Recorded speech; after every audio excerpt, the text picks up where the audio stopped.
এই যে এখানে যত প্রজেক্ট গুলো দেখতেছেন, মাছ চাষ করার প্রজেক্ট, এটাকে চিল বলে, দিঘি বলে।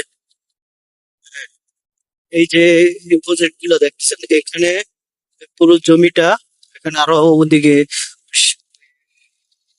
ওদিকে আরো দুই তিনটা এরকম আছে, এই যে এরকম মাছ চাষ করার ঝিল, দিঘি, যেটা বলেন। তো এই যে এই জায়গাগুলো আগে ধান চাষ হতো, প্রচুর পরিমাণে ধান চাষ হতো, পাট চাষ হতো এই জমিগুলোতে। কিন্তু এই মাছ চাষ করার কারণে একজনের হাতে জমিগুলা দখল হয়ে গেছে, একজনের হাতে চলে গেছে জমিগুলা।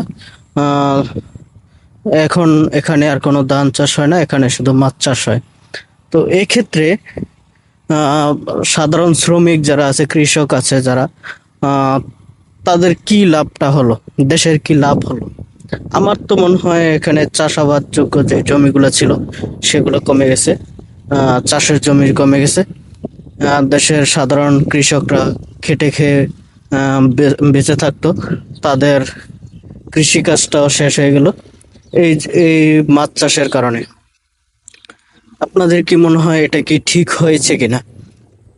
আর দেশের সরকার কি কৃষক মেরে এরকম মাছ চাষের জন্য জমি সব দখল দিয়ে দিবে, আহ সব একজনের হাতে তুলে দিবে?